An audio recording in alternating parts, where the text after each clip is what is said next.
Blade की धार बहुत तेज होती है, परंतु पेड़ नहीं काट सकती। कुल्हाड़ी मजबूत होती है लेकिन बाल नहीं काट सकती। वैसे ही हर इंसान अपनी काबिलियत के अनुसार श्रेष्ठ होता है। नमस्कार मेरे प्रिय साथियों, एक भक्त चैनल में आपका दिल से स्वागत है। आज हम श्रीमद् भागवत गीता के अनमोल विचारों को बताएंगे जो आपकी पूरी जिंदगी को बदल देंगे। तो वीडियो को अंत तक ध्यान से सुनें और कमेंट में राधे राधे जरूर लिखें। श्रीमद् भागवत गीता के पहले विचार में श्री कृष्ण कहते हैं, आप अपने मन को समझिए, क्योंकि आत्मा तो परमात्मा से ही आती है, किंतु यह मन मनुष्य जन्म से प्राप्त करता है और इसका विकास होता है। संसार को देख के जिस दिन आपका मन और आत्मा दोनों एक हो जाएंगे, उस दिन आपके जीवन में ना कोई समस्या होगी, ना कोई कठिनाई और ना ही कोई संकट, क्योंकि आपके पास हर एक समस्या, हर एक कठिनाई, हर संकट का हल होगा। वह भी आपके ही भीतर होगा। आपने वह कहावत सुनी होगी, जब ईश्वर एक द्वार बंद कर देते हैं तो कई सारे मार्ग खोल देते हैं। यह मार्ग, यह द्वार हमें कभी दिखते नहीं हैं। कई बार हम समझ नहीं पाते, खो जाते हैं। कभी कभी लगता है कि यह कहावत ही झूठी है, पर ऐसा होता तो नहीं है। क्यों खो जाते हैं? क्योंकि हम समय व्यर्थ करते हैं। इस द्वार को देखते हैं, प्रतीक्षा करते हैं कि अब यह खुलेगा, और हम यह देख नहीं पाते कि हमारा कितना समय व्यर्थ हो गया। ढूंढ ही नहीं पाते वे सारे मार्ग, वह सारे द्वार जो हमारे लिए खुले हैं। जब हम उसे ढूंढ ही नहीं पाए तो उपयोग कैसे करेंगे? स्मरण रखिए, ईश्वर हमेशा आपके साथ है। यह मार्ग सदैव है, सर्वत्र है। आवश्यकता है दृष्टि की, दृष्टिकोण की और सोच की, और इसकी सोच थोड़ा और ऊपर कर लीजिए। इस दृष्टि को फैलाकर देखिए, इस दृष्टि को सकारात्मक बनाकर देखिए, और यह सोच, इसकी सीमा ऊंची कर लीजिए। फिर देखिए, सब मिल जाएंगे। यह ईश्वर, यह परमात्मा, यह हमारे साथ है। यह हमारे मन में है। जो यह मन चाहेगा वह यह मन अवश्य पाएगा। यदि मन चाहता है कि उसे यदि मार्ग मिले तो मार्ग मिल ही जाता है। गीता में भगवान कृष्ण ने कहा है, इंसान को फल की चिंता छोड़कर केवल कर्म पर फोकस करना चाहिए, क्योंकि कर्म का फल क्या हो यह आपके हाथों में नहीं है। भगवान श्री कृष्ण को वैसे तो जगत गुरु, सर्वव्यापी न जाने कितने नामों रूपों से जाना जाता है, लेकिन नीति के हिसाब से देखें तो वाकई श्री कृष्ण से बड़ा कोई मैनेजमेंट गुरु नहीं है। यही नहीं, श्रीमद् भागवत गीता तो खुद अपने आप में मैनेजमेंट का सबसे बड़ा ग्रंथ है। हतो वा प्राप्स्यसि स्वर्गम जित्वा वा भोक्ष्यसे महीम तस्मादुत्तिष्ठ कौन्तेय युद्धाय कृत निश्चय। यानी, हे कौन्तेय, अर्जुन युद्ध करो। यहां भगवान श्री कृष्ण ने वर्तमान कर्म के परिणाम की चर्चा की है। तात्पर्य यह कि वर्तमान कर्म से श्रेयस्कर और कुछ नहीं है। गीता के एक और श्लोक के जरिए मैनेजमेंट के गुण को समझा जा सकता है। कर्मण्येवाधिकारस्ते मां फलेषु कदाचन मां कर्म फलहे तुर्भूर्मा ते संगोस्त्व कर्मणि। यानी केवल कर्म करना हमारे वश में है, उसका नतीजा क्या होगा यह हमारे अधिकार में नहीं। कहने का मतलब कि जीवन में हमें केवल कर्म करते रहना है। जीवन के हर मोड़ पर आने वाली बाधाओं को पार कर आगे बढ़ते जाना है। हमारी जीत होगी या हार, यह सोचे बिना आगे बढ़ते रहना है।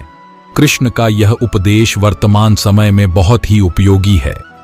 क्रोधात् भवति समोह सम्मोहा स्मृति विभ्रम स्मृति भ्रंश बुद्धिनाशो बुद्धिनाशत। प्रणति जीवन में सफलता के लिए अपने गुस्से पर काबू रखना बहुत जरूरी है, क्योंकि इससे बात बनती नहीं बल्कि बिगड़ती ही है। इस श्लोक के जरिए कृष्ण ने अर्जुन को यही समझाया कि हे अर्जुन, क्रोधा से केवल बुद्धि का नाश होता है।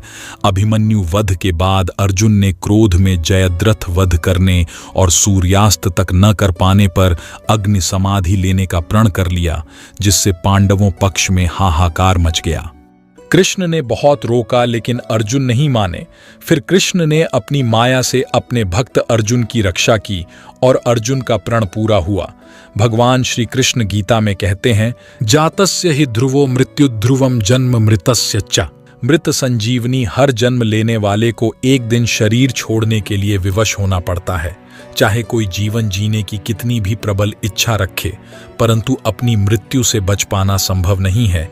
एक ना एक दिन हमें काल के विकराल मुख में चले ही जाना होता है। यह एक ऐसा ध्रुव सत्य है जिसे ना तो झुठला पाना संभव है और ना ही उसका सामना करने से बचा जा सकता है। जो लोग मृत्यु से घबराते हैं वे जीवन को उद्देश्यपूर्ण भाव से जीने के स्थान पर और लापरवाही से जीने का प्रयत्न करते हैं। वे सोचते हैं कि जीवन के यही अल्प क्षण हैं, इनमें जितना ज्यादा आनंद जीवन का उठाया जा सके उतना मुझे उठा लेना चाहिए। इसके लिए वे उचित अनुचित की परवाह नहीं करते, बल्कि कई कई बार तो उपभोग की आतुरता उनसे ऐसे कार्य करा बैठती है जिनकी गणना निकृष्ट होता में ही की जा सकती है। इसके विपरीत जो मृत्यु को भी एक उत्सव की तरह मानते हैं, वे जीवन को एक लक्ष्य दिशा के साथ जीते हैं। वे कर्म फल विधान पर विश्वास रखते हैं और शुभ कर्मों को करने में ही विश्वास रखते हैं। कुकर्मी को दुर्गति का सामना करना पड़ता है, जबकि मृत्यु को उत्सव मानकर चलने वाले जीवन रूपी अवसर का सम्यक उपयोग करते हैं। वह सौभाग्य के अधिकारी बनते हैं। बहुत से लोग हैं जो दावा करते हैं कि उन्हें भीतर कई तरह की आवाजें सुनाई देती हैं और यह आवाजें उनके वश में नहीं होती। तो कहां से आती हैं यह आवाजें? यहां लोग जिसे आवाज कह रहे हैं वह दरअसल उनके मन के अंदर के शक्तिशाली विचार हैं। अपनी रोजमर्रा की जिंदगी में हम जिस तरह की आम सोच रखते हैं, कुछ विचार उनसे थोड़े अलग से लगते हैं। हर दिन आप किसी ना किसी विचार से गुजरते हैं। जब अचानक एक खास तरह का विचार आपके मन में आता है जो आम विचारों से बहुत अलग होता है, तब आप सोचते हैं कि कोई एक आवाज है जो आपसे कुछ कह रही है। लेकिन जब तक वोकल कार्ड और कान के पर्दे नहीं होंगे तब तक आप कोई आवाज नहीं सुन सकते। बात बस यह है कि कुछ खास तरह के ख्यालों को, खास तरह की भावनाओं को, जिनका आपकी जिंदगी पर एक खास तरह का असर महसूस होता है, उसे ही आप आवाज कह देते हैं। जब आपका कोई विचार या भावना ऐसी होती है जो आपकी जिंदगी पर खास तरह से असर डालती है, तो स्वाभाविक है कि आप सोचेंगे कि यह कहीं ऊपर से आ रही है, न कि नीचे से। कुछ खास तरह की संस्कृतियों में माना जाता है कि आवाजें आकाश से आती हैं, जबकि कुछ संस्कृतियों हमेशा अपने कान जमीन की तरफ लगाकर धरती से आवाजें सुनती हैं। दुनिया के ज्यादातर धर्म आकाश से आवाजें सुनते हैं। कुछ ही हैं जो धरती से सुनते हैं। अगर आप धरती से सुनते हैं तो आप ज्यादा समझदार हैं। जो लोग दावा करते हैं कि उन्हें कई तरह की आवाजें सुनाई देती हैं और ऐसे विचार मन में आते हैं जो उनके वश में नहीं होते, वे विचार बेहद शक्तिशाली और परस्पर विरोधी स्वभाव के होते हैं, जो उन्हें इस तरह धकेल और खींचते हैं कि वे अपना मानसिक संतुलन खोने लगते हैं। इसे सन की अवसाद या मैनिक डिप्रेशन नाम दिया गया है, क्योंकि विचारों और भावनाओं की यह ताकतवर सेना अनियंत्रित होकर घूम रही है। यह इतनी शक्तिशाली है कि ऐसा लगता है जैसे कोई आपसे बात कर रहा है। दोस्तों, आपके विचारों में, मस्तिष्क में, स्मृतियों में न जाने क्या क्या भरा हुआ है। अक्सर वह सब चलने लग जाता है जो बिल्कुल भी अच्छी बात नहीं है। यह जो मन है, इसकी आदत है पृष्ठ पसंद करना, पीसे हुए को बार बार पीसना। मन पर अगर कोई चोट लगी हुई हो तो आप देखेंगे कि मन बार बार उसी को याद दिलाएगा, वह उसे बार बार दोहराए। कोई चीज आपको परेशान कर रही हो तो आप देखना मन उसी को आपके सामने ला करके रखे। गेहूं चक्की में एक बार पीस दिया जाए तो कहा जाता है चलो पिसकर आटा तैयार है, लेकिन हमारा मन तो ऐसा विचित्र है कि जिस आटे को पीस लिया उसी को फिर से दोबारा पीसेगा, 1000 बार उसी को पीसेगा। चीज बेकार की चीज बन जाती है, दुखदाई बन जाती है। मन बार बार दोहराता है कि अमुक ने तुम्हारा अपमान किया। यह भी एक तरह की आसक्ति है। वस्तुतः यह आसक्ति का संसार है। आप अगर उसे वहीं का वहीं छोड़ दें तो बात खत्म हो जाए। आपने उस पर दबाव डालना शुरू कर दिया कि किसी ने ऐसा क्यों कहा, किसी ने ऐसा क्यों किया। आप बार बार उसे याद करेंगे तो उसका प्रभाव आपके मस्तिष्क पर होता चला जाएगा। विचित्र बात तो यह है कि किसी ने आपको एक गाली दी होगी, आपके मन पर चोट लग गई। मन उसको बार बार दोहरा रहा है तो होगा। क्या आप खुद ही अपने आप को 1000 बार गाली दे रहे हो? उसने तो एक चोट लगाई और चोट लगाकर चला गया, शायद भूल भी गया हो। अब आप बार बार उस घाव को कुरेद रहे हो, उसे और गहरा कर रहे हो और ज्यादा बढ़ा रहे हो। उसको बढ़ाते जाने का परिणाम यह है कि आप उस नरक में, उसकी अग्नि में हर समय जल रहे हो। भगवान कहते हैं कि इससे बाहर निकलो था योगी बनकर चलो, अनासक्त होकर के चलो, यही उपाय है। और यही चिंताओं और समस्याओं का निदान भी धर्म अधर्म केवल सुख के दिनों में दिखता है। मुसीबत में सिर्फ इंसानियत का धर्म काम आता है। अगर आप किसी की मदद करने लायक हैं तो जरूर कीजिए, क्योंकि दुनिया में हम धन नहीं कर्म कमाने आए हैं। मंजिल मिल जाएगी भटक कर ही सही। गुमराह तो वह है जो घर से निकले ही नहीं। जिस दुनिया को हमने बनाया है वह हमारी सोच की एक प्रक्रिया है। हमारी सोच को बदले बिना इसे बदला नहीं जा सकता। जैसे जैसे आयु बढ़ती है, तुम्हें यह एहसास होने लगता है कि तुमने व्यर्थ ही उन लोगों को महत्व दिया जिनका तुम्हारे जीवन में कोई योगदान था ही नहीं। खुद पर यकीन हो तो कोई भी रास्ता निकल सकता है। हवा की ओट लेकर भी तो चिराग जल सकता है। किसी ने पूछा, समाज को आगे बढ़ाने के लिए क्या करना चाहिए? एक विद्वान ने जवाब दिया, टांग के बदले हाथ खींचो। आधी दुनिया सिर्फ इसलिए दुखी है क्योंकि उनसे अधिक तरक्की उनके पड़ोसी कर रहे होते हैं।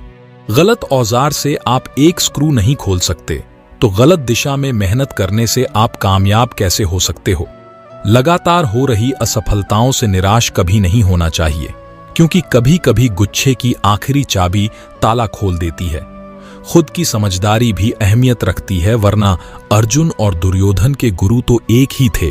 अगर आप उन बातों एवं परिस्थितियों की वजह से चिंतित हो जाते हैं जो आपके नियंत्रण में नहीं है, तो इसका परिणाम समय की बर्बादी एवं भविष्य में पछतावा है। यदि तुम चाहते हो कि दूसरे तुम्हारी प्रशंसा करें, तो तुम दूसरों की प्रशंसा करना सीखो। बीच रास्ते से लौटने का कोई फायदा नहीं, क्योंकि लौटने पर आपको उतनी ही दूरी तय करनी पड़ेगी जितनी तय करने पर आप अपने लक्ष्य तक पहुंच सकते थे। जब प्यार और नफरत दोनों ही नहीं होते, तब हर चीज साफ और स्पष्ट हो जाती है। किसी भी व्यक्ति की कोई बात बुरी लगे तो दो तरह से सोचो। यदि व्यक्ति महत्वपूर्ण है तो बात को भूल जाओ, और बात महत्वपूर्ण है तो व्यक्ति को भूल जाओ। भगवान यह अपेक्षा नहीं करते कि हम सफल हो, वे तो केवल इतना चाहते हैं कि हम प्रयास करें। सोच हमेशा अच्छी होनी चाहिए, क्योंकि नजर का इलाज तो संभव है, लेकिन नजरिए का नहीं। दुनिया वह किताब है जो कभी नहीं पढ़ी जा सकती, लेकिन जमाना वह उस्ताद है जो सब कुछ सिखा सकता है। बेहतरीन इंसान अपनी जुबान और कर्मों से ही पहचाना जाता है, वरना अच्छी बातें तो दीवारों पर भी लिखी होती हैं। आप अपनी तुलना दूसरों से ना करें, क्योंकि सूरज और चंद्रमा दोनों ही चमकते हैं, लेकिन अपने अपने समय पर एक आदमी रेगिस्तान से गुजरते वक्त बुदबुदा रहा था, कितनी बेकार जगह है, यह बिल्कुल भी हरियाली नहीं है, और हो भी कैसे सकती है, यहां तो पानी का नामो निशान भी नहीं है। तब रेत में वह जैसे जैसे आगे बढ़ रहा था, उसका गुस्सा भी बढ़ता जा रहा था। अंत में वह आसमान की तरफ देख झल्लाते हुए बोला, क्या भगवान, आप यहां पानी क्यों नहीं देते? अगर यहां पानी होता तो कोई भी यहां पेड़ पौधे उगा सकता था, और तब यह जगह भी कितनी खूबसूरत बन जाती। ऐसा बोलकर वह आसमान की तरफ ही देखता रहा, मानो वह भगवान के उत्तर की प्रतीक्षा कर रहा हो। तभी एक चमत्कार होता है। नजर झुकाते ही उसे सामने एक कुआं नजर आता है। वह उस इलाके में बरसों से आ जा रहा था, पर आज तक उसे वहां कोई कुआं नहीं दिखा था। वह आश्चर्य में पड़ गया और दौड़कर कुएं के पास गया। कुआं लबालब पानी से भरा था। उसने एक बार फिर आसमान की तरफ देखा और पानी के लिए धन्यवाद करने की बजाय बोला, पानी तो ठीक है, लेकिन इसे निकालने के लिए कोई उपाय भी तो होना चाहिए। उसका ऐसा कहना था कि उसे कुएं के बगल में पड़ी रस्सी और बाल्टी दिख गई। एक बार फिर उसे अपनी आंखों पर यकीन नहीं हुआ। वह कुछ घबराहट के साथ आसमान की ओर देखकर बोला, लेकिन मैं यह पानी ढूंढूंगा कैसे? तभी उसे महसूस होता है कि कोई उसे पीछे से छू रहा है। पलटकर देखा तो एक ऊंट उसके पीछे खड़ा था। अब वह आदमी अब एकदम घबरा जाता है। उसे लगता है कि कहीं वह रेगिस्तान में हरियाली लाने के काम में ना फंस जाए, और इस बार वह आसमान की तरफ देखे बिना तेज कदमों से आगे बढ़ने लगता। अभी उसने 2-4 कदम ही बढ़ाया था कि उड़ता हुआ पेपर का एक टुकड़ा उससे आकर चिपक जाता है। उस टुकड़े पर लिखा होता है, मैंने तुम्हें पानी दिया, बाल्टी और रस्सी दी, पानी ढोने का साधन भी दिया। अब तुम्हारे पास वह हर एक चीज है जो तुम्हें रेगिस्तान को हरा भरा बनाने के लिए चाहिए। अब सब कुछ तुम्हारे हाथ में है। आदमी एक क्षण के लिए ठहरा, पर अगले ही पल वह आगे बढ़ गया और रेगिस्तान कभी भी हरा भरा नहीं बन पाया। इससे हमें सीखने को मिलती है। कई बार हम चीजों के अपने मन मुताबिक ना होने पर दूसरों को दोष देते हैं। हम सरकार को दोषी ठहराते हैं, कभी अपने बुजुर्गों को, कभी कंपनी को, तो कभी भगवान को। पर इस दोषारोपण के चक्कर में हम इस सच्चाई को अनदेखा कर देते हैं कि एक इंसान होने के नाते हम में वह शक्ति है कि हम अपने सभी सपनों को खुद साकार कर सकते हैं। बहुत से लोग असफल होने या हार जाने पर अपनी किस्मत को कोसते हैं, और जब अपने आसपास सफल लोगों से मिलते हैं तो अक्सर यही सोचते हैं कि इनकी किस्मत बड़ी अच्छी है, जो यह लोग अपनी फील्ड में एक कामयाब इंसान हैं। लेकिन क्या यही वास्तविकता है? दरअसल सिर्फ भाग्यवादी लोग ही अपनी किस्मत की दुहाई देते हैं। जब हम अपने जीवन में किसी लक्ष्य को पाने के लिए कठोर श्रम करते हैं तो हमारे विचार तो पॉजिटिव बनते ही हैं, हमारे सारे कर्म और प्रयास भी पॉजिटिव होने लगते हैं। ऐसे में चाहे हमारे जीवन में कितने ही संकट आएं, हम उनसे घबराए बिना लगातार अपना कठोर परिश्रम जारी रखते हैं, और जिसके फलस्वरूप हम अपने करियर गोल्स या अन्य लक्ष्य पाने में कामयाब हो जाते हैं, और तब हमारी किस्मत भी हमारा साथ देती है। इसलिए अब जब कभी आप किसी कामयाब इंसान से मिले तो यह जरूर ध्यान रखना कि इस इंसान ने खूब मेहनत करके सफलता हासिल की है और फिर इसकी किस्मत ने इसका साथ दिया है। कभी कभार कोई हमारे सामने या हमसे जुड़ी कुछ ऐसी बातें बोल देता है जिसे भूलना अत्यंत कठिन हो जाता है। वह व्यक्ति 2 मिनट में अपनी बात कह जाता है, परंतु हमें उसे भूलने में 2 महीने या 2 वर्ष तक लग जाते हैं। वह क्या सोचते हैं अपने बारे में, उनकी हिम्मत कैसे हुई ऐसा बोलने की 2 मिनट में? जो कुछ भी होता है उसे आप हमेशा के लिए याद रख लेते हैं। आप मन में उस बात को दोहराते रहते हैं। जब किसी से बात होती है तब भी आप उस घटना का जिक्र करते हैं। अपने मस्तिष्क में हर समय उस दृश्य का चित्रण करते रहते हैं। हर समय विभिन्न कोणों और विभिन्न तरीके से उस घटना का विश्लेषण करते रहते हैं तथा उसे सही गलत, बुरा दुखद आदि जैसी बातों से तोलने लगते हैं। आप जितनी बार उस घटना पर विचार करेंगे उतनी बार और उतनी ही ज्यादा आप नए नए निष्कर्षों तक पहुंचते हैं। इनमें से अधिकांश का स्वभाव नकारात्मक ही होता है। ऐसा करके आप अपने मस्तिष्क में मौजूद इस घटना को और मजबूती प्रदान करते हैं। उस घटना से संबंधित यादें और अनुभव बार बार आपके दिमाग में कौंध रहते हैं। पहले वह आपके अवचेतन मन में होते हैं और धीरे धीरे आपकी चेतना में घर कर जाते हैं। ऐसी स्थिति में वर्षों बाद भी आपको उनके द्वारा कही गई बातें याद रहती हैं, जबकि जिस व्यक्ति ने वह बात कही थी वह तो कब का उस घटना को भूलकर आगे बढ़ चुका है। यह कुछ ऐसा है जैसे आपका पड़ोसी अपने घर का कूड़ा अपने घर से निकालकर आपके घर फेंक कर भूल जाता है कि उसने कुछ किया था। अब उस कूड़े को साफ करने की जिम्मेदारी आपकी है। वह तो ऐसा कर अपने घर को साफ कर चुका है। कोई आपसे अपशब्द कहता है और फिर इसे भूल जाता है, परंतु उन शब्दों का आपके ऊपर गहरा प्रभाव पड़ता है। हमें यह समझना चाहिए कि वह समय अब बीत चुका है, उसके साथ जुड़ी यादें भी बीत चुकी हैं। आपके पास यदि कुछ है तो वह है वर्तमान, जिसे जीना और अपने लिए आनंददायक बनाना आपकी जिम्मेदारी है। आपका जीवन क्या है, आप कौन है? अगर इस दृष्टिकोण से हम देखें कि मैं कौन हूं, मैं क्या हूं, जिन जिन चीजों को मैं बनाता हूं वे नहीं रहेगी। इस दुनिया के अंदर लोगों ने सिस्टम बनाया है कि नौकरी करो, रोजगार करो, बिजनेस करो तो धन मिलेगा, और उस धन से जो आपको चाहिए, जो आपकी जरूरतें हैं वह पूरी होंगी। पर सचमुच आपकी असली जरूरतें क्या हैं? आपको हवा की गर्मी की जरूरत है, आपको भोजन और पानी की जरूरत है। 3 दिन पानी नहीं मिला तो हम जी नहीं सकेंगे। अगर 3 हफ्ते भोजन नहीं मिला तो हम जी नहीं सकेंगे। 3 मिनट अगर सांस नहीं चली तो मनुष्य जीवित नहीं बच सकता। पर अगर 3 दिन टीवी नहीं देखा तो उससे क्या कोई फर्क पड़ेगा? यही समझने की चीज है कि आपकी असली जरूरत क्या है और किन चीजों को आपने अपनी जरूरत बना रखा है और क्यों बना रखा है। इस संसार में बोले जा रहे झूठ के हम सब आदी हो गए हैं। हमको ये झूठ नहीं लगता हम ठगे जा रहे हैं, परंतु हम उसके इतने आदी हो गए हैं कि हमको यह नहीं लगता कि हम ठगे जा रहे हैं। पर अगर कोई कहे कि तुम ठगे जा रहे हो, तुमसे झूठ बोला जा रहा है, तो हम उसे ही झूठा कहने लगते हैं। किसी भी चीज का आदी होने का मतलब है लापरवाह होना। अगर आपसे पूछा जाए कि आप किस किस चीज के आदी हैं, तो क्या कहेंगे आप? क्योंकि जिसके आप आदी हैं वह आपको मालूम ही नहीं है। क्या आप अपनी सांस की ओर ध्यान देते हैं जिसकी वजह से आप जीवित हैं? आप उन चीजों की चिंता करते हैं जिनके सोचने से कुछ नहीं हो सकता। आपको यह भी नहीं मालूम कि सच क्या है और झूठ क्या है। सत्य यह है कि आप जीवित हैं, आपके अंदर सांस आ जा रही है। इससे बड़ा सत्य आपके लिए कुछ हो ही नहीं सकता। सत्य के आदी बनिए, सत्य को अपनाएं। अगर आप इसे जान जाएं, समझ जाएं, एक व्यक्ति बहुत कुछ कर सकता है, किंतु उसकी सारी उपलब्धि बेकार हो जाएगी यदि उसे अपने लक्ष्य की जानकारी ना हो। इसलिए प्रत्येक मनुष्य का अपना जीवन दर्शन होना चाहिए। इसके बिना प्रगति असंभव है। साथ ही साथ किसी भी काम को करने के लिए दृढ़ आत्मविश्वास होना बहुत जरूरी है। जैसे मैं इस कार्य को करूंगा, मुझे निश्चय ही इस कार्य को करना है। इस तरह का दृढ़ आत्मविश्वास ही मानव जीवन में सफलता का रहस्य है। भगवान बुद्ध ने इसे दूसरा महत्वपूर्ण तत्व कहा है।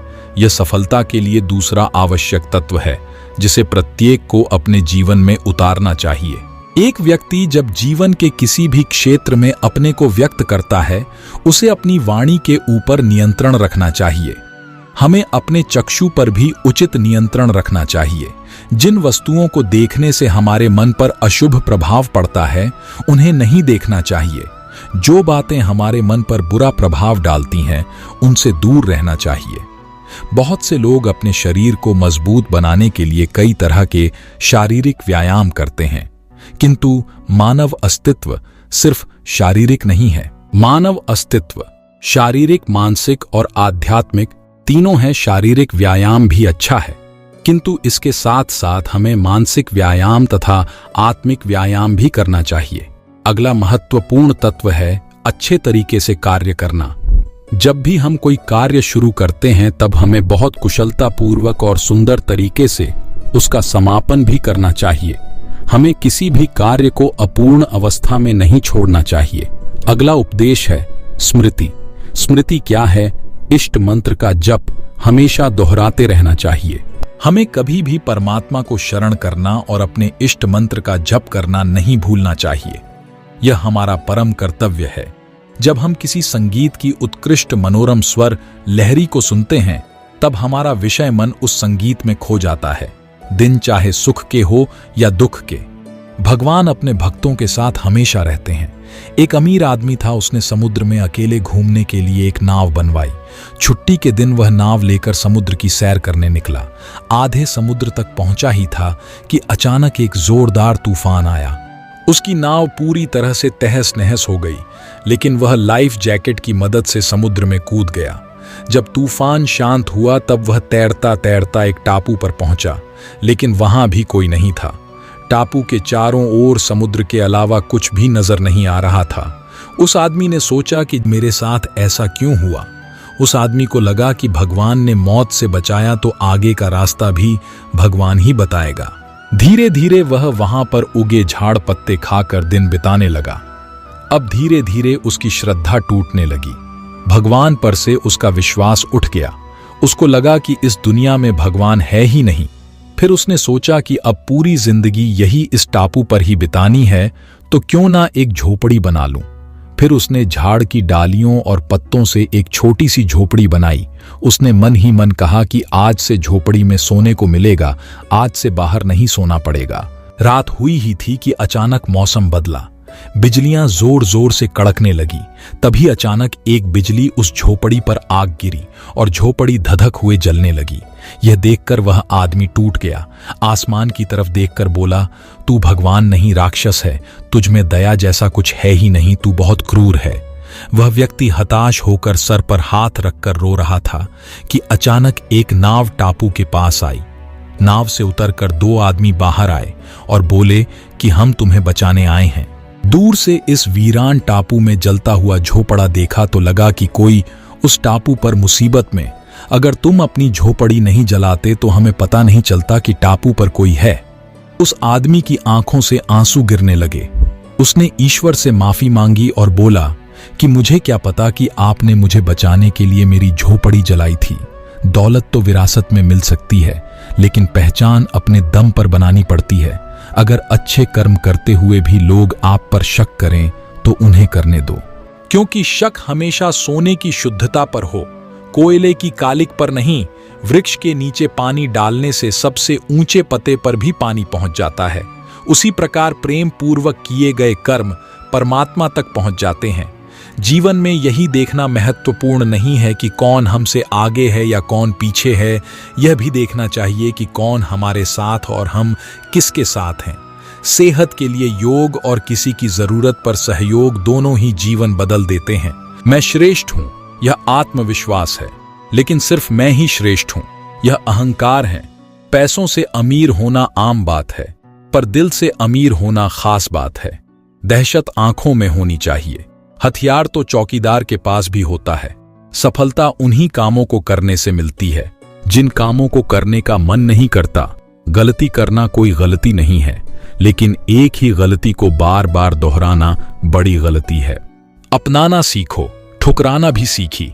जहां पर इज्जत ना हो वहां से उठकर जाना भी सीखी। इंसान क्या है? बस परिस्थितियों से बना हुआ एक पुतला है। हर इंसान को अपने लिए खुद ही रास्ता बनाना होता है। ये बात जिसने जान ली, समझो खुशियों ने उसका पता लिख लिया। जितना त्याग करोगे उतना प्राप्त करोगे। लोग क्या कहेंगे? पहले दिन हंसेंगे, दूसरे दिन मजाक उड़ाएंगे और तीसरे दिन भूल जाएंगे। इसीलिए लोगों की परवाह मत करो। करो को जो उचित हो, जिसमें तुम खुश हो। याद रखना, जिंदगी तुम्हारी है, लोगों की नहीं। अगर कोई आपके साथ नहीं रहना चाहता तो उन्हें आजाद कर दो। पकड़ के रखे गए रिश्तों में कभी सुकून नहीं मिलता। बिना हक का जब लेने का मन होता है वही महाभारत की शुरुआत होती है, और जब अपने हक का भी छोड़ देने का मन होता है वहां रामायण की शुरुआत होती है। यह दुनिया भी अजीब है जनाब। यहां अगर बर्दाश्त करो तो कमजोर कहती है और सामना करो तो बदतमीज कहती है। संस्कार इसीलिए भी कम हो गए हैं। अब पहले लोग बुजुर्ग से सीखते थे और अब कभी एक लम्हा ऐसा भी आता है जिसमें बीता हुआ कल नजर आता है। बस यादें रह जाती हैं याद करने के लिए, और वक्त सब कुछ लेकर गुजर जाता है। जब हम अपने रिश्तों के लिए वक्त नहीं निकाल पाते तो वक्त हमारे बीच से रिश्ता ही निकाल देता है। इस दुनिया में वह इंसान ही सबसे मजबूत है जिसके ख्वाब भी टूटी, सपने भी टूटे, दिल भी टूटे और अपने भी रूठे हैं, और फिर भी कहे मैं ठीक हूं। टूटा हुआ दिल टूटे हुए कांच की तरह खतरनाक हो जाता है। फिर वह ना किसी पर भरोसा करता है और ना ही किसी से प्यार की उम्मीद रखता है। टूटे ख्वाब, गिरते हुए आंसू आपको मजबूत इंसान बनने में मदद करते हैं। जिंदगी में घटना का घटित होना एक वजह है, या यह आपको कुछ बनाकर जाएगी या सिखा कर। मैंने वक्त की बहुत करीब से देखा है। यह अच्छे अच्छों को बदल देता है। जरूरत से ज्यादा इज्जत और समय देने पर लोग आपको गिरा हुआ समझते हैं। कभी पीठ पीछे आपकी बात हो रही हो तो घबराना मत, क्योंकि बात उन्हीं की होती है जिनमें कोई बात होती है। याद रखना, सफलता कभी मांगने से नहीं मिलती, मांगने से केवल भीख मिलती है। सफलता पाने के लिए तुम्हें खुद मेहनत करनी होगी। अगर आप अपनी मुसीबतों का सामना नहीं कर सकते तो आप अपने जीवन में कुछ बड़ा नहीं कर पाएंगे। जिंदगी में खुश तभी रह पाओगे जब सपनों से ज्यादा अपनों की फिक्र करोगे। अच्छे लोगों में एक खास बात होती है, वह बुरे वक्त में भी अच्छे होते हैं।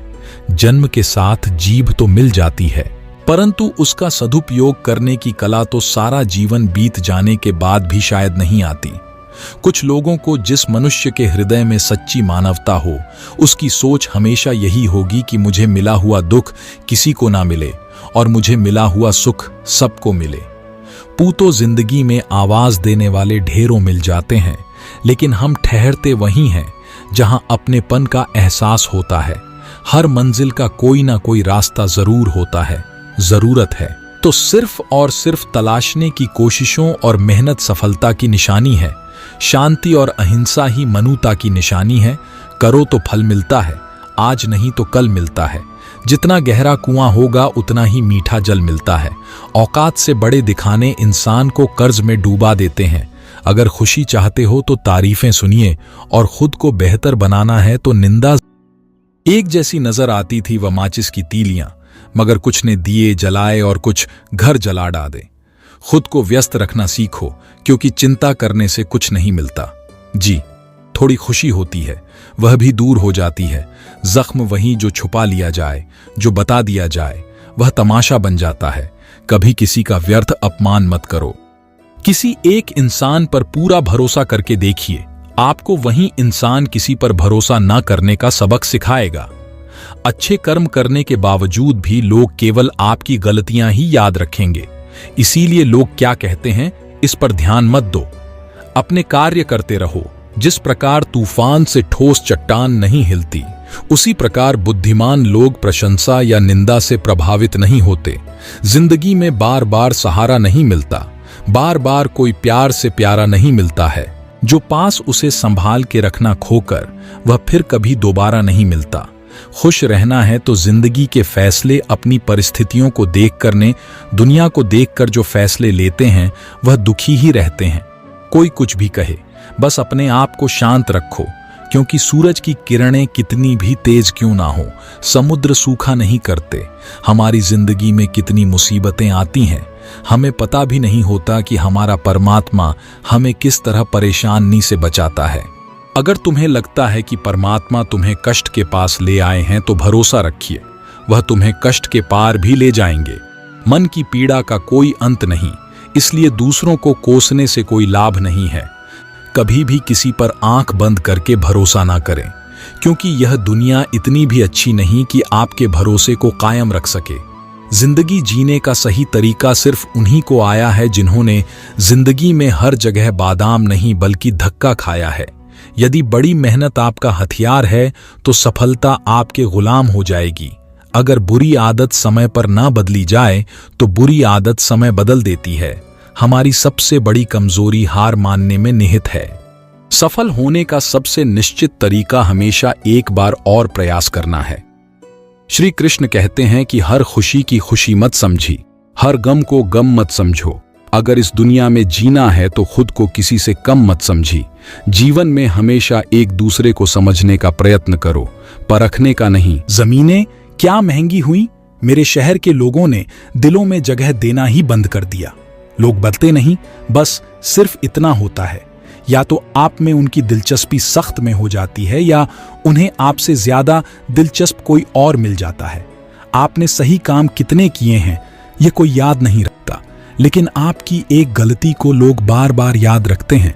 पैसों के साथ साथ दुआएं भी कमाइए हैं, ये वहां काम आती है जहां पैसा काम नहीं आता। कोई आपसे नाराज है और उससे ये गुरूर है कि आप उसे मना लोगे, तो उसका ये गुरूर कभी टूटने मत देना। लोगों ने पूछा कि तुम इतना खुश कैसे रहती हो। हमने कहा, हम किसी की खुशी देखकर जलते नहीं और अपना दुख किसी को बताते नहीं। चूहा पिंजरे में इसीलिए फंसता है क्योंकि वह समझ नहीं पाता कि पिंजरे में रखा खाना उसे फ्री में क्यों दिया जा रहा है। संसार में सभी एक जैसे नहीं हैं, इसलिए जिसने तुम्हारा साथ दिया उसका साथ दो, तथा जिसने त्याग दिया उसे तुम भी त्याग दो।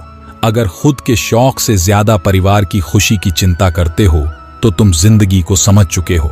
किसी के साथ बुरा करना वह कर्ज है जो रब आपको 2 गुना करके वापस देता है। वह भी ब्याज के साथ। लोगों को यह दिख जाता है कि हम बदल गए हैं, लेकिन यह नहीं दिखता कि हमें उनकी किस बात ने बदल डाला। जज्बा रखो, सच और झूठ को परखने का कानों में झर घोलना तो जमाने का काम है। जब किसी की नजरअंदाज करने की हद पार कर जाए तो अजनबी बन जाना ही मुनासिब होता है। जिस इंसान को सच बोलने की आदत होती है, लोग सबसे ज्यादा गलत उसी को ही समझते हैं। अच्छे लोगों में एक खास बात होती है, वो बुरे वक्त में भी अच्छे होते हैं। जन्म के साथ जीभ तो मिल जाती है, परंतु उसका सदुपयोग करने की कला तो सारा जीवन बीत जाने के बाद भी शायद नहीं आती। कुछ लोगों को जिस मनुष्य के हृदय में सच्ची मानवता हो, उसकी सोच हमेशा यही होगी कि मुझे मिला हुआ दुख किसी को ना मिले और मुझे मिला हुआ सुख सबको मिले। यूं तो जिंदगी में आवाज देने वाले ढेरों मिल जाते हैं, लेकिन हम ठहरते वहीं हैं जहां अपनेपन का एहसास होता है। हर मंजिल का कोई ना कोई रास्ता जरूर होता है। जरूरत है तो सिर्फ और सिर्फ तलाशने की कोशिशों और मेहनत सफलता की निशानी है। शांति और अहिंसा ही मनुष्यता की निशानी है। करो तो फल मिलता है, आज नहीं तो कल मिलता है। जितना गहरा कुआं होगा उतना ही मीठा जल मिलता है। औकात से बड़े दिखावे इंसान को कर्ज में डूबा देते हैं। खुद को व्यस्त रखना सीखो, क्योंकि चिंता करने से कुछ नहीं मिलता। जो थोड़ी खुशी होती है वह भी दूर हो जाती है। जख्म वही जो छुपा लिया जाए, जो बता दिया जाए वह तमाशा बन जाता है। समय की कीमत पेपर से पूछो। जो सुबह चाय के साथ होता है वही रात को रद्दी हो जाता है। जिंदगी में जो भी हासिल करना हो उसे वक्त पर हासिल करो, क्योंकि जिंदगी मौके कम और धोखे ज्यादा देती है। जैसे दुनिया तुम्हें देखना चाहती है वैसे बिल्कुल भी मत बनना। जैसा तुम खुद को देखना चाहते हो वैसा बनने के लिए जी जान लगा देना। लोग समझते हैं कि नरम दिल वाले बेवकूफ होते हैं जैसे आप, जबकि सच्चाई यह है कि नरम दिल वाले बेवकूफ नहीं होते। वे बखूबी यह जानते हैं कि लोग उनके साथ क्या कर रहे हैं, पर हर बार लोगों को माफ करना यह जाहिर करता है कि वह एक खूबसूरत दिल के मालिक हैं और वे रिश्तों को संभालना बखूबी जानते हैं। मीठे हलवे की कटोरी में काजू, बादाम, सूजी सब तो दिखाई देते हैं, पर जिस चीज से इसमें मिठास है वह शक्कर नजर नहीं आती है। ठीक ऐसे ही मेरे जीवन में भी आप जैसे लोग हैं जो रोजाना दिखाई तो नहीं देते, पर आपके अपनेपन की मिठास मेरे जीवन को हमेशा आनंदित करती रहती है। जिस प्रकार किसी धातु के बर्तन को सही आकार देने के लिए, उसके मोल और उपयोगिता बढ़ाने के लिए उसे अनेक बार अग्नि में डाला जाता और पीटा जाता है, उसी प्रकार भक्त को भी अनेक दुखों और प्रतिकूलताओं का सामना करना पड़ता है ताकि वह निखर सके और उसका जीवन भी अनमोल और वंदनीय बन सके। नारद जी हो, ध्रुव जी हो, प्रहलाद जी हो या फिर पांडव हो, जिस पर भी उस प्रभु की कृपा हुई है उसका जीवन वंदनीय अवश्य हुआ है। हमें सतत प्रयास करना चाहिए कि हमारा जीवन प्रभु कृपा का पात्र बन सके। हमारी सरलता, हमारी सहजता, हमारी निष्कपट और विकट से विकट परिस्थितियों में भी उस प्रभु का सुमिरन और उसके ऊपर विश्वास ही हमें उनका कृपा पात्र बनाती है। हमारे जीवन की शांति अथवा हमारे जीवन का आनंद ही वास्तविक स्वर्ग है। नरक का अर्थ वह स्थान नहीं जहां गलत कर्म करने वाले आदमी मरने के बाद जाते हैं, अपितु वह स्थान है जहां जीवित आदमी द्वारा गलत कर्म किए जाते हैं, जहां पर दूसरों के साथ छल कपट का व्यवहार किया जाता हो, जहां पर दूसरों को गिराने की योजनाएं बनाई जाती हो और जहां पर दूसरों की उन्नति पर ईर्ष्या की जाती हो। वह स्थान नरक नहीं तो और क्या है नरक, अर्थात वह स्थान जहां के वातावरण का निर्माण हमारी दुष्ट वृत्तियों और हमारे गुणों द्वारा होता है, और स्वर्ग अर्थात वह वातावरण जिसका निर्माण हमारी सद प्रवृत्तियों व सद्गुणों द्वारा होता है। मरने के बाद हम कहां जाएंगे यह महत्वपूर्ण नहीं, अपितु हमने जीवन किस परिवेश में जिया यह महत्वपूर्ण है। किसी की संपत्ति अथवा वैभव को देखकर बराबरी करने का विचार बुरा नहीं, मगर अपने भीतर ईर्ष्या भाव को जन्म देना अवश्य बुरी बात है। हम जीवन को सदैव एक दृष्टि से देखते हैं। इस जगत में कोई भी पूर्ण नहीं है। माना कि यह बात सत्य है कि जो सामने वाले के पास है वह आपके पास नहीं, मगर जीवन को दूसरी दृष्टि से देखने का प्रयास करेंगे तो पता चलेगा कि जो आपके पास है वह सामने वाले के पास भी नहीं है। प्रकृति कभी किसी के साथ अन्याय नहीं करती। अगर इस दुनिया में पूर्ण कोई भी नहीं तो सर्वथा अपूर्ण भी कोई नहीं है। अंतर केवल आपके दृष्टिकोण का है कि आप अपने जीवन के किस पहलू पर नजर रखते हैं। जो आपके पास नहीं है उस पर अथवा जो आपके पास है उस पर एक बात सदैव स्मरण रहे कि आपके भीतर लगी ईर्ष्या की आग दूसरों को जलाए न जलाए मगर स्वयं को जरूर जलाने वाली है। अतः संतोष और ज्ञान रूपी जल से इसे और अधिक भड़कने से रोको ताकि आपके जीवन में खुशियां नष्ट होने से बच सके। जलो मत, साथ साथ चलो, क्योंकि खुशियां जलने से नहीं अभितसद मार्ग पर चलने से मिला करती है। ईर्ष्या नहीं, बराबरी करने के लिए प्रयत्नशील रहो। एक दिन भगवान कृष्ण नदी किनारे बैठे थे। अर्जुन ने पूछा, माधव क्या कर रहे हो? कृष्ण ने कहा, इंतजार कर रहा हूं कि पूरी नदी बह जाए तो फिर पार करूं। अर्जुन ने कहा, माधव, पूरा जल बहने के इंतजार में तो तुम कभी नदी पार ही नहीं कर पाओगे। तब भगवान कृष्ण ने कहा, यही तो मैं तुम लोगों को समझाना चाहता हूं कि तुम लोग जो सदा यह कहते रहते हो कि एक बार जीवन की जिम्मेदारियां पूरी हो जाएं तो मौज करूं, घूमूं फिरूं, सबसे मिलूं, सेवा करूं, जैसे नदी का जल कभी भी नहीं रुकेगा, हमको इस जल से ही पार जाने का रास्ता बनाना है। इसी प्रकार जीवन खत्म हो जाएगा, पर जीव के काम कभी खत्म नहीं होंगे। एक दिन सुख कहीं जा रहा था तो रास्ते में उसे दुख से मुलाकात हो गई। दुख ने सुख से कहा, तुम कितने भाग्यशाली हो, जो लोग तुम्हें पाने की कोशिश में हमेशा लगे रहते हैं। सुख ने मुस्कुराते हुए कहा, भाग्यशाली मैं नहीं, भाग्यशाली तो तुम हो। दुख ने हैरानी से पूछा कि भला मैं कैसे भाग्यशाली हूं? सुख ने बड़ी ईमानदारी से जवाब दिया, ओ ऐसे कि लोग तुम्हें पाकर अपनों को याद करते हैं, लेकिन मुझे पाकर लोग अपनों को ही भूल जाते हैं। कमजोर इस दुनिया में कोई नहीं होता, बस मजबूरियां उसे कमजोर बना देती हैं और घटिया लोग इसका फायदा उठाकर खुद को शेर समझते हैं।